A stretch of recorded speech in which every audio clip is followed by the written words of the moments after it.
ఆడ రాసినటువంటి కొన్ని వ్యంగ్యాస్త్రాలు చూసిండ్రా మాట్లాడుతుంటే నవ్వుకుంటా ఉన్నారు.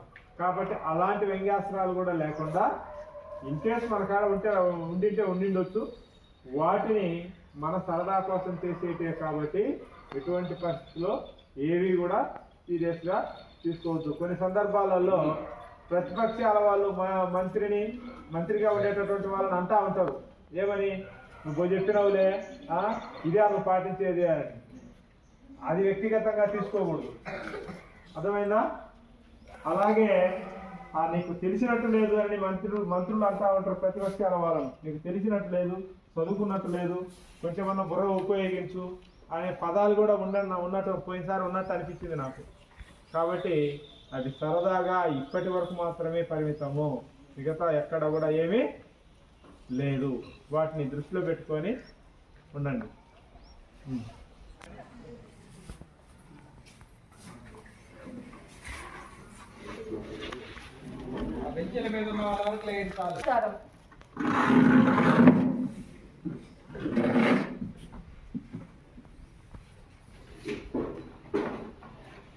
గౌరవనీయ సభ్యులారా, మన ZPH high school Chennareddipalli mock assembly ఇప్పుడు ప్రారంభమవుతుంది. ఇక్కడికి వచ్చిన రెండు పార్టీలకు సమన్వయంగా న్యాయం చేస్తానని ప్రమాణం చేస్తున్నాను. ప్రజల వలన, ప్రజల కొరకు, ప్రజల చేత గెలుపొందిన మీరు సభా మర్యాదలు పాటిస్తూ ఈ సమావేశాన్ని విజయవంతం చేయాలని కోరుతున్నాను. ఈరోజు సభా అంశం మా పాఠశాల సమస్యలు మరియు పరిష్కారాలు. ముందుగా గౌరవనీయ ముఖ్యమంత్రి గారిని ప్రసంగించమని కోరుతున్నాను. మరియు వాటికి సరైన పరిష్కారాలు కనుగొనడానికి మా ప్రభుత్వం అన్ని రకాలుగా సహకరిస్తుందని తెలియజేస్తున్నాను. ఇప్పుడు ప్రతిపక్ష నేత గారిని ప్రసంగించాలని కోరుతున్నాను. ధన్యవాదాలు సభాపతి గారు. సభకు నమస్కారం. అధ్యక్ష, మా పాఠశాలలో కొన్ని ముఖ్యమైన సమస్యలు ఉన్నాయి అధ్యక్ష. పాఠశాలలో త్రాగునీటి సౌకర్యం సరిగా లేదు అధ్యక్ష. అలానే తరగతి గదులలో ఫ్యాన్లు, బెంచీలు సరిగా లేవు. అలా అయితే పిల్లలు ఎలా సరిగా కూర్చొని ఉంటారు అధ్యక్ష? దీనికి మాకు ప్రతిపక్షం సమాధానం ఇవ్వాలని కోరుతున్నాను. ధన్యవాదాలు. ఎమ్మెల్యే జాహ్నవి ప్రియ గారిని మాట్లాడవలసిందిగా కోరుతున్నాం. ధన్యవాదాలు అధ్యక్ష. సభకు నమస్కారం. అధ్యక్ష, మా గ్రామంలోని పాఠశాలలు విద్యుత్ సమస్యలు చాలా ఎక్కువగా ఉన్నాయి అధ్యక్ష. వేసవి కాలంలో ఫ్యాన్ పనిచేయడం లేదు. విద్యార్థులు తరగతి గదిలో కూర్చోలేకపోతున్నారు అధ్యక్ష. అధ్యక్ష, దీనికి పరిష్కారంగా సౌరశక్తి ఫ్యాన్లు వేసే చర్యలు తీసుకోవాలని కోరుచున్నాం అధ్యక్ష. ధన్యవాదాలు. ఇప్పుడు విద్యాశాఖ మంత్రి సౌజన్య గారిని మాట్లాడవలసిందిగా కోరుతున్నాం. ధన్యవాదాలు అధ్యక్ష. సభకు నమస్కారం. అధ్యక్ష, ఎమ్మెల్యే జాహ్నవి గారి ఆలోచన అద్భుతంగా ఉంది. మా ప్రభుత్వం బ్రైట్ క్లాస్ రూమ్స్ అనే కార్యక్రమాన్ని ప్రారంభిస్తాము. ప్రతి పాఠశాలలో సోలార్ ప్యానెల్ ఏర్పాటు చేసి నిరంతరాయంగా కరెంట్ అందే విధంగా చేస్తాం అధ్యక్ష. విద్యాశాఖ మంత్రి గారు పాస్ చేసిన బిల్స్ పై మీ స్పందన ఏమిటి? అవునా కాదా?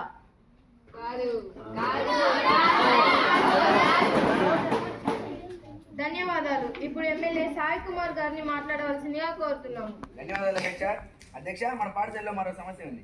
పరీక్షలు, ట్యూషన్లు, హోంవర్క్ వలన పిల్లలు ఒత్తిడికి గురవుతున్నారు. అధ్యక్ష, వారంలో ఒక రోజైన విద్యార్థులకి ఆటపాటలు, డ్యాన్సులు మొదలైన కార్యక్రమాలు చేపట్టాలని కోరుకుంటున్నాను. ధన్యవాదాలు. ఇప్పుడు విద్యాశాఖ మంత్రి గారిని మాట్లాడవలసిందిగా కోరుతున్నాము. మేము ప్రతి నెల పాఠశాలలో దోమలు ఎక్కువగా ఉన్నాయి అధ్యక్ష. ప్రతిపక్ష నేత గారు, మీరు కూర్చోవాలి. మీకు అధ్యక్ష, మా ప్రభుత్వం పాఠశాలలో అనేక సౌకర్యాలు కల్పిస్తున్నాం. ప్రతిపక్ష నేత వారు ఈ విషయాన్ని గమనించాలి. చేస్తున్నాం, మీరు చూడండి, గమనించండి. చూస్తున్నాం కాబట్టి చెప్తున్నాం. తర్వాత గమనించి మళ్ళీ చెప్పండి. ముఖ్యమంత్రి గారు, మీరు సహనం పాటించాలి.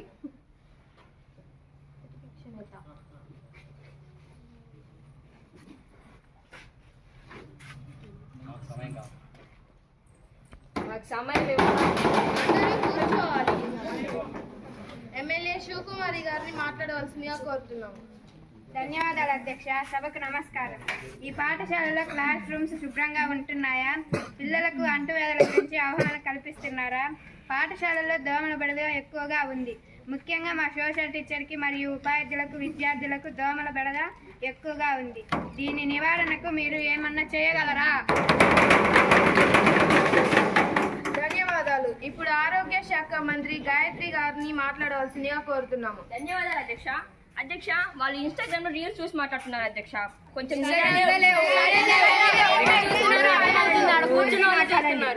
మేము మా పాఠశాలలో ప్రతి వారం స్వచ్ఛ స్కూల్ వీక్ అనే ప్రోగ్రామ్ నిర్వహిస్తున్నాం. ఈ ప్రోగ్రామ్ లో నిర్వహిస్తున్నారు మీరు వచ్చి పాల్గొనండి తెలుస్తుంది. ఈ ప్రోగ్రామ్ లో ఉపాధ్యాయులు కూడా పాల్గొంటారు అధ్యక్ష. క్లాస్ రూమ్స్ మరియు బాత్రూమ్స్ కూడా చాలా శుభ్రంగా ఉంటున్నాయి. అడగట్లేదు కదా, శుభ్రంగా ఉన్న క్లాస్ రూమ్ కి బహుమతి ఇస్తున్నాం కూడా. అధ్యక్ష ఒకవేళ మా పాఠశాలలో ఎవరికైనా ఏ విద్యార్థికైనా కొంచెం ఆరోగ్యం దెబ్బతిన్నా మా పాఠశాలలో సరిపడ మెడిసిన్ సౌకర్యం కూడా ఉంది. అంటువ్యాధుల గురించి ప్రతి వారం అవగాహన కలిగిస్తున్నాం. అపోజిషన్ పార్టీ వారు కళ్ళకు గంతలు కట్టున్నారు అధ్యక్ష. పార్టీ వాళ్ళు ఇవన్నీ దృష్టిలో పెట్టుకుని మాట్లాడుకుంటున్నాం. పాయింట్కి వస్తే సోషల్ మిత్ర విషయంలో మేము ప్రత్యేక చర్యలు తీసుకుంటామని, క్లాస్ రూమ్స్ కి జెట్ ప్రొవైడ్ చేస్తామని, స్టాఫ్ రూమ్స్ లో ప్రొవైడ్ చేస్తే అందరికి డిసీజెస్ వస్తాయి. అది జట్టు పెట్టేది దోమలకమ్మ, అది చూసుకోండి. అది చేసిందే దోమల కోసం చేస్తే పిల్లల ఆరోగ్యం ఎవరికి పోవాలి? క్లాస్ రూమ్ కి జెట్ ప్రొవైడ్ చేస్తామని, స్టాఫ్ రూమ్స్ లో ఆల్ అవుట్ పెట్టిస్తామని, దోమల నివారణకు మా ప్రయత్నాలు మేము చేస్తామని సభాముఖంగా తెలియజేస్తున్నాం అధ్యక్ష.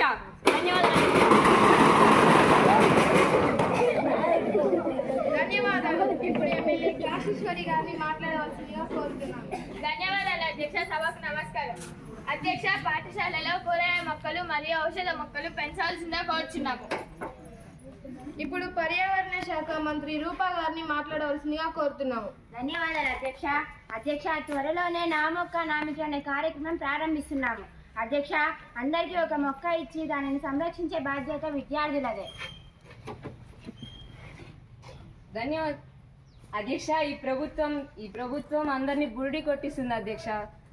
ఈ ప్రభుత్వానికి చిత్తశుద్ధి ఉంటే కొన్ని పాఠశాలలో పీఈటీలు ఉండేవారు అధ్యక్ష. అదేవిధంగా కొన్ని పాఠశాలలో ప్లే గ్రౌండ్స్ కూడా లేవు. పాఠశాలలో క్రీడా సామాగ్రి కూడా లేదు అధ్యక్ష. ఈ ప్రభుత్వం పాఠశాలలోని సమస్యలు పరిష్కరించాలని సభాముఖంగా కోరుతున్నాను అధ్యక్ష. ధన్యవాదాలు. ధన్యవాదాలు అధ్యక్ష. అధ్యక్ష, మా ప్రభుత్వం విద్యార్థుల కోసం అనేక కార్యక్రమాలు చేపడుతున్నాం. దయచేసి అది ప్రతిపక్ష నేత వారు గమనించాల్సిందిగా కోరుతున్నాం. అదే వచ్చి 5 నెలలు కాలేదా, అప్పుడే ఎట్లా చేస్తాం? ముందు చేస్తామా? అదే చూడండి. ఇప్పుడే మేమే చేస్తాం. అన్ని కార్యక్రమాలు చేపడుతున్నాం అంటున్నారు, కానీ కొన్ని పాఠశాలలో కంప్యూటర్ ల్యాబ్స్ ఉన్నా కంప్యూటర్లు పాడైనాయి. ప్రతిపక్ష నేత గారు, మీకు తగిన సమయం ఇస్తాం, కూర్చోండి. ఎమ్మెల్యే శివమణి గారిని మాట్లాడవలసిందిగా కోరుతున్నాను. ధన్యవాదాలు అధ్యక్ష. ఈ ఏడాది డిజిటల్ క్లాస్ రూమ్ కార్యక్రమం ద్వారా 10,000 పాఠశాలలో ఆధునిక సాంకేతిక ప్రవేశం పెడతాం. అదేవిధంగా గ్రామీణ ప్రాంతం సైన్స్ ల్యాబ్లు నెలకొల్పుతాం. అధ్యక్ష, ఆ ప్రణాళికలు మంచివే, కానీ వాటి అమలు ఎలా జరుగుతుంది? గత ఏడాది కేటాయించిన నిధులు పూర్తిగా వినియోగం కాలేదని మా వద్ద ఆధారాలు ఉన్నాయి అధ్యక్ష. విద్యాశాఖ మంత్రి గారు, దీనికి మీ సమాధానం ఏమిటి? అధ్యక్ష, గత సంవత్సరం కొంత ఆలస్యం జరిగింది, కానీ ఈసారి పారదర్శక పద్ధతుల ద్వారా నిధుల వినియోగాన్ని పరిశీలిస్తున్నాం. ప్రతిపక్షం వారు కొంచెం ఓపిక పట్టండి. ధన్యవాదాలు. ప్రతిపక్ష నేత గారు, మీరేమైనా మాట్లాడాలనుకుంటున్నారా? అధ్యక్ష, ప్రభుత్వ పాఠశాలకు వచ్చే పిల్లలందరూ పేద పిల్లలు కావున వారికి పౌష్టికాహారం దొరకక బలహీనులు అవుతున్నారు. కాబట్టి ప్రభుత్వం వారు ఇప్పటిదాకా పెట్టిన మీల్స్తో పాటు అదనంగా ఉదయం పాలు, బ్రేక్ఫాస్ట్, మధ్యాహ్నం లంచ్తో పాటు ఒక ఫ్రూట్, ఈవినింగ్ స్నాక్స్ మరియు వారంలో 3 రోజులు నాన్ వెజ్ పెట్టాలని సభాముఖంగా కోరుతున్నాను. ముఖ్యమంత్రి గారు, దీనిపై మీ ఆలోచన ఏమిటి? పెడతాం అమ్మా, ఎందుకు పెట్టము? వారానికి 7 రోజులు కాదు, 8 రోజులు పెడతాను. 8 రోజులు ఎక్కడున్నాయి? వస్తాయి, మీకు వస్తాయి. ఇదేమన్నా స్కూల్ అనుకుంటున్నారా లేదా వాటర్ అనుకుంటున్నారా? హోటల్ అయితే మీరు పెట్టండి తెచ్చి. పిల్లలు వచ్చి చదువుకోవడానికి, తినడానికి కాదు. తిని అమ్మటే ఎవరు చదవాలి? ఎక్కువ తింటే నిద్ర వస్తుందమ్మా, అది గమనించాలి.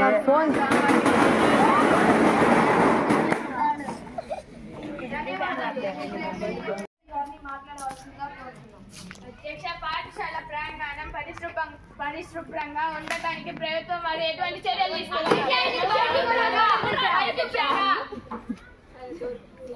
ప్రతిపక్ష నాయకురాలు అడిగిన ప్రశ్నపై మీ స్పందన ఏమిటి? పర్యావరణ శాఖ మంత్రి గారు. అధ్యక్ష, మేము పాఠశాలకు డస్ట్బిన్స్ మరియు శుభ్రం చేసుకోవడానికి కావాల్సిన సౌకర్యాలు అందజేస్తున్నాం అధ్యక్ష.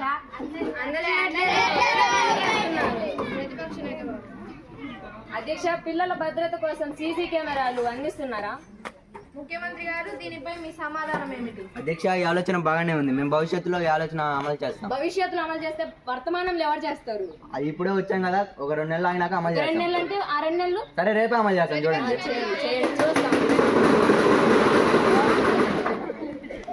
ధన్యవాదాలు. ఎమ్మెల్యే శివమణి గారిని మాట్లాడవలసిందిగా శివకుమారి. ధన్యవాదాలు అధ్యక్ష. పాఠశాలలో ప్రతి సంవత్సరం మెడికల్ క్యాంపు నిర్వహిస్తున్నారా? దీనిపై ఆరోగ్య శాఖ మంత్రి గాయత్రి గారు మీ స్పందన ఏమిటి? మేము మా పాఠశాలలో ప్రతి గురువారం ఐరన్ టాబ్లెట్స్ ఇస్తున్నాం. వారు చెప్పినట్లు ప్రతి సంవత్సరం మెడికల్ క్యాంప్స్ పెట్టడానికి మా వంతు ప్రయత్నాలు చేస్తామని తెలియజేస్తున్నాం. అధ్యక్ష, అది ఐరన్ అది ఐరన్ కాదు. చెప్పిన ఐరన్ మీకు చెవుడు వచ్చినట్టుంది. మీరు చెప్పిన దానికే మాకు అట్లా వినపడింది. అదే మీకు వినిపించింది. మేము కరెక్ట్. ప్రతిపక్ష నేత గారు మీరు మాట్లాడాలి. అధ్యక్ష, బడికి వచ్చిన పిల్లలకు చిక్కీ జావా అందివ్వాలి. అలాంటిది ఆ చిక్కీలలో కూడా నాణ్యత లేకుండా ప్రభుత్వం వారు పంపిణీ చేస్తున్నారు. అలానే అన్నంలో పురుగులు బొద్దింకలు వస్తున్నాయి. ఇదేమైనా న్యాయమేనా అధ్యక్ష? దీనికి మాకు అధికార పార్టీ వాళ్ళ సమాధానం ఏమిటి? ముఖ్యమంత్రి గారు అధ్యక్ష, పురుగులు బొద్దింకలు మేము ఏమైనా ట్రైనింగ్ ఇచ్చి పంపించామా? ఆ పురుగులు బొద్దింకలు ట్రైనింగ్ ఇస్తే మీకు ట్రైనింగ్ ఇస్తాను. ఇప్పుడు నుంచి అలా మాట్లాడుకుంటారు. అలాంటి అప్పుడప్పుడు వస్తుంటాయి, పోతుంటాయి. ఇప్పటి నుంచి అవి అలా జరగకుండా చూసుకుంటామని చెప్తున్నాం. ధన్యవాదాలు. విద్యాశాఖ మంత్రి గారు జిఎస్టీ 2.0 గురించి మీరు ఏమైనా మాట్లాడాలనుకుంటున్నారా? ధన్యవాదాలు అధ్యక్ష. అధ్యక్ష, జిఎస్టీ 2.0 అనేది పేద విద్యార్థులకు ఒక వరం లాంటిది. ల్యాప్టాప్లు, పుస్తకాలు మరియు వివిధ వస్తువులపై జిఎస్టీ తగ్గించాం అధ్యక్ష. ఇది డిజిటల్ ఇండియాకు బలాన్ని ఇస్తుంది అధ్యక్ష. విద్య మరియు ఆరోగ్యంపై పెట్టుబడి పెడితే దేశం అభివృద్ధి చెందుతుంది అధ్యక్ష. అధ్యక్ష, అధికార పార్టీ వాళ్ళు కూర్చొని అసెంబ్లీలలో కూర్చొని సెల్లు చూస్తున్నారు అధ్యక్ష. వెనక వాళ్ళు అధ్యక్ష, వెనక్కి చూస్తున్నాం. మొత్తం గమనిస్తున్నాం. అధ్యక్ష, ఇక్కడ ఉన్న ప్రాబ్లమ్స్ గురించి గూగుల్లో సెర్చ్ చేస్తున్నారు. అబ్బో, ఏం చేశారో చూపించండి.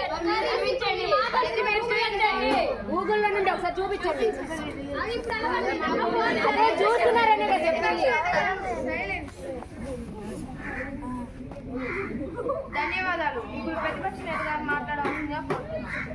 పిల్లలకు చదువు ఎంత ముఖ్యమో క్రీడలు కూడా అంతే అవసరం అధ్యక్ష. పిల్లల్ని క్రీడల్లో ప్రోత్సహిస్తున్నారా? అసలు క్రీడా సామాగ్రి పాఠశాలల్లో ఉందా? దీనికి మాకు అధికారం వాళ్ళు సమాధానం ఇవ్వాల్సిందిగా కోరుతున్నాం. క్రీడా శాఖ మంత్రి చరణ్ గారిని మాట్లాడవలసిందిగా కోరుతున్నాను. ధన్యవాదాలు అధ్యక్ష. పాఠశాల పిల్లలకు ఎన్నో క్రీడా కార్యక్రమాలు చేస్తున్నాం అధ్యక్ష. మన ప్రభుత్వం క్రీడల అభివృద్ధి కోసం ఎంతో కృషి చేస్తుంది. క్రీడలకు సంబంధించిన సౌకర్యాలను అందజేస్తున్నాం. విద్యార్థులకు పీఈటీ పీరియడ్ కూడా ఉండేటట్లుగా చూస్తున్నాం అధ్యక్ష. అధ్యక్ష, బాగా బట్టి పట్టచ్చారు అధ్యక్ష దాని డైలాగ్. ధన్యవాదాలు. ప్రతిపక్ష రెవెన్యూ శాఖ మంత్రి రీనా గారిని మాట్లాడవలసిందిగా కోరుతున్నాను. ధన్యవాదాలు అధ్యక్ష. అధ్యక్ష, మా వంటి చిన్న చిన్న పాఠశాలకు ప్రత్యేక నిధులు కేటాయిస్తున్నారా లేదా? అధ్యక్ష, నిధులు పక్కదారి పోకుండా చూడాలి అధ్యక్ష. దారులన్నీ చక్కగానే ఉన్నాయి. వంకలు కూడా ఉంటాయి, వంకలు కూడా ఉంటాయి. అది మీరు గమనించట్లేదు. ఆరోగ్య శాఖ మంత్రి గారు మీరు మాట్లాడండి. ధన్యవాదాలు అధ్యక్ష. అధ్యక్ష, మా వంటి చిన్న చిన్న పాఠశాలకు ప్రత్యేక నిధులు కేటాయిస్తున్నారా లేదా? అధ్యక్ష, నిధులు పక్కదారి పోకుండా చూడాలి అధ్యక్ష. ధన్యవాదాలు. రెవెన్యూ శాఖ మంత్రి గారు దీనిపై మీ ఆలోచన ఏమిటి? ధన్యవాదాలు అధ్యక్ష. సభకు నమస్కారం అధ్యక్ష. రెవెన్యూ శాఖ తగిన విధంగా పన్నులు వసూలు చేసి న్యాయవంతమైన విధానాలతో పాఠశాలకు అవసరమైన సౌకర్యం అందిస్తున్నాం అధ్యక్ష. చూడకుండా చెప్పడానికి ట్రై చేస్తున్నాడు అధ్యక్ష. ప్రతిపక్ష నేత గారు మీరు లేచి మాట్లాడండి. ప్రభుత్వం చెప్పిన అభివృద్ధి పథకాలు వాస్తవంగా అమలవుతున్నాయా? అసలు ప్రభుత్వం వారు ఎంత స్వార్థంగా ఆలోచిస్తున్నారో వారు అధికారంలోకి వచ్చిన మొదటి సంవత్సరం తర్వాత పథకాలు అమలు చేసినప్పుడే మాకు అర్థమైంది.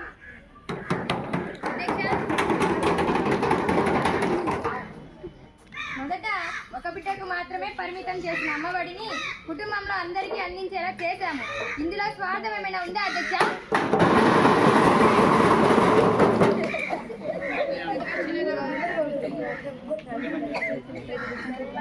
అధ్యక్ష, ఈ పథకం బాగానే ఉంది, కానీ పుట్టిన ప్రతి పిల్లవానికి డబ్బులు ఇచ్చుకుంటూ పోతే ఖజానా ఖాళీ అవుతుంది అధ్యక్ష. ఖజానా ఖాళీ అవుతే రాష్ట్రాన్ని ఎలా పోషిస్తారు? అధ్యక్ష, డబ్బులు మళ్ళీ ఎక్కడి నుండి అప్పు తీసుకొచ్చి అధికార పార్టీ వాళ్ళు రాష్ట్రాన్ని పోషిస్తారు అధ్యక్ష. అధ్యక్ష,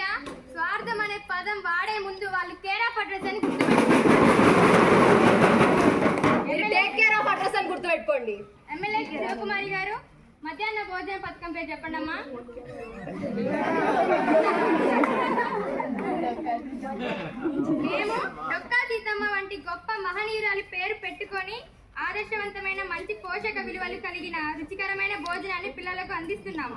అందువల్ల పిల్లలు పాఠశాలకి క్రమం తప్పకుండా వస్తున్నారు. ఎక్కడ వస్తున్నారు? చూడండి,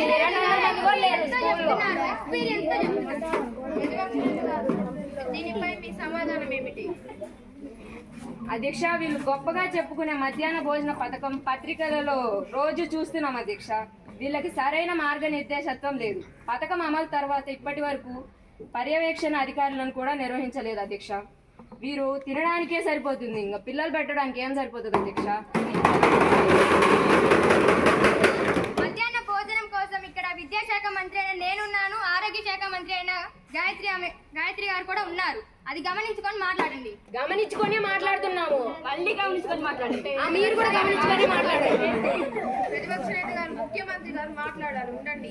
ముఖ్యమంత్రి గారు, మీరు తుది వ్యాఖ్యలు చేయండి. ప్రతిపక్ష నేత గారు, మీరు పేర్కొన్న అంశం గురించి మా ప్రభుత్వం పూర్తిగా అవగాహన కలిగి ఉంది. మా ప్రభుత్వం ప్రజల సంక్షేమం కోసం వివిధ కార్యాచరణలు ఎంతో కృషి చేస్తుంది. మీరు చెప్పిన సమస్యలు పరిష్కరించడానికి సంబంధిత శాఖలు సక్రమంగా పనిచేస్తున్నాయి. సరైన సమాచారం మీదుగా రాజకీయ చర్చలు జరగాలని కోరుకుంటున్నాను. ఈరోజు సభా అంశం చాలా చక్కగా చర్చలు చమత్కారాలతో చాలా చక్కగా ముగిసింది. చివరిగా ఒక్క విషయం, చట్టాలు చేయడమే కాదు, వాటిని ఆచరించడం ముఖ్యం. ఈరోజు సభ జనగణమనతో ఏం చేద్దాం?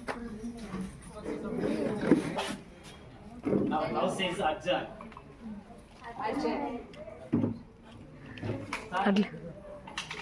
మీరు అట్లే కూర్చోండి.